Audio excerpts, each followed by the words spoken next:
I never imagined someone would so casually suggest extreme punishment for my pregnant wife over a few flowers, but that's exactly what happened. And the person behind it, the neighborhood's self-appointed royalty, HOA president, known in hushed tones as Brenda.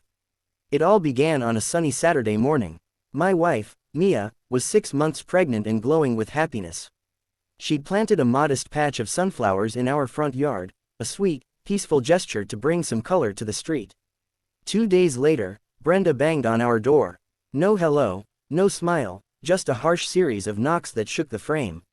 "Those flowers aren't permitted," she barked, waving a clipboard in Mia's face. "They're not on the approved wall list.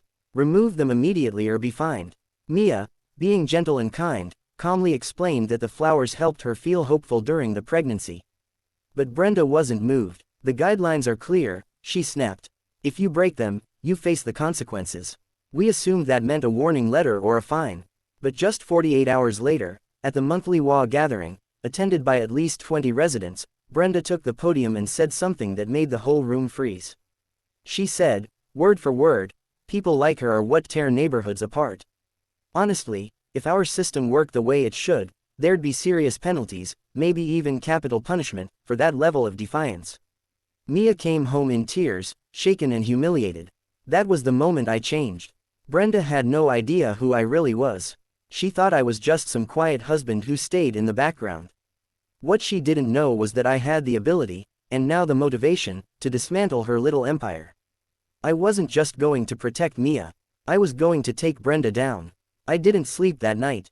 I kept seeing Mia sobbing, holding her belly, whispering that she didn't feel safe in our own neighborhood. That image fueled me. Brenda had built her HOA kingdom through intimidation and manipulation. She made people believe she held unchecked authority. But I knew better. HOA presidents are elected, and they're still accountable to state and federal law. And I had a secret advantage. I wasn't just another homeowner. I was a senior investigator for the State Office of Regulatory Compliance. My entire career was about unmasking abuse of power. And Brenda had just become my primary case. The next morning, I started phase 1. I installed cameras around our porch and asked Mia to save every single communication we'd received from the HOA. I also attended the next board meeting, this time, discreetly recording every second on my phone. Brenda didn't disappoint. She publicly mocked Mia, saying she was too delicate to handle structure, and suggested we move somewhere else if we couldn't respect the rules. Every word was recorded, but I wasn't done yet. Next came phase 2, the neighbors. Most were reluctant to talk. Brenda had ruled through fear for so long. But when I told them what she said about Mia, many opened up. I discovered a disturbing history of excessive fines, threats of foreclosure over minor issues, and even financial irregularities tied to fake landscaping projects. The more I dug, the uglier it became. Mr. Douglas, a retired vet across the street, shared how he was fined $2,000 for his mailbox being the wrong design. When he challenged the penalty, Brenda threatened to have a lien placed on his home. Another woman confessed she canceled her granddaughter's backyard birthday party because Brenda warned that unauthorized gatherings would result in penalties. Brenda wasn't enforcing rules, she was using them to control people. By the end of the week, I had a mountain of evidence. But I wasn't ready to go to the authorities just yet. I wanted Brenda to feel the tension build. I sent an anonymous email to the HOA board hinting at financial mismanagement and encouraged them to audit recent expenses. Within days, whispers began circulating, and Brenda was clearly rattled. At the next HOA meeting, the change in her demeanor was obvious.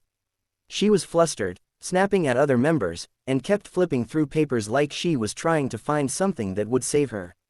I sat quietly at the back, recording once more. "Someone's spreading lies about me," she barked. "I've given my life to this place. If anyone thinks they can smear me, they'll regret it." I nearly smiled. Her grip was slipping. After the meeting, I approached her. She forced a plastic smile. "Oh, you again. Did your wife finally come to her senses and get rid of those sunflowers?" I leaned in, calm but firm. "No, Brenda, and we won't be removing them." She scowled. "You're breaking the rules. There will be consequences." I tilted my head slightly.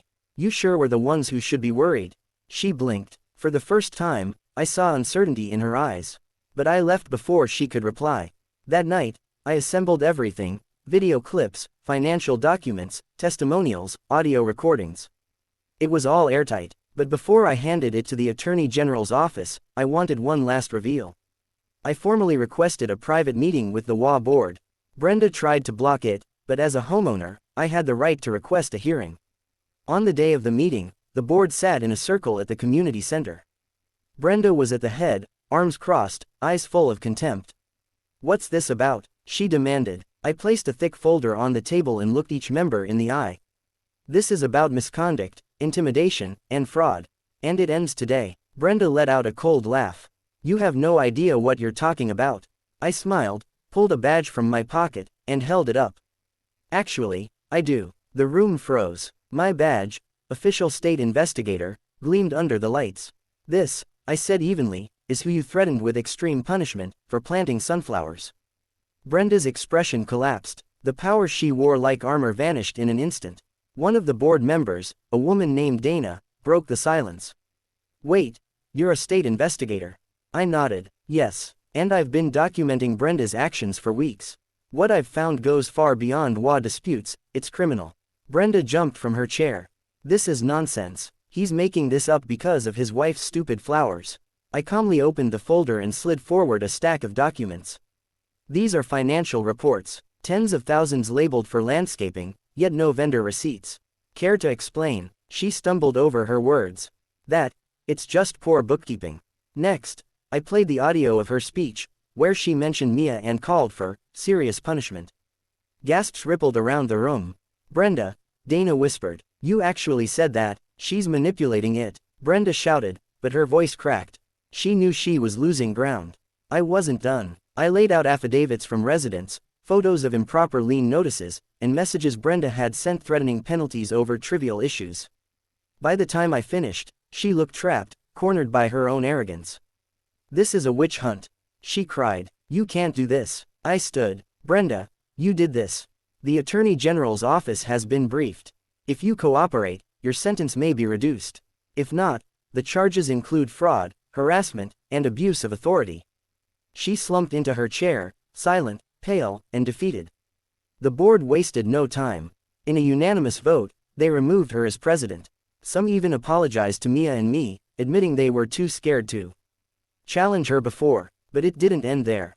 2 weeks later, Brenda was officially charged. The entire neighborhood buzzed with the news. People who once avoided each other now chatted on walks and shared smiles at their mailboxes. The cloud of fear was gone.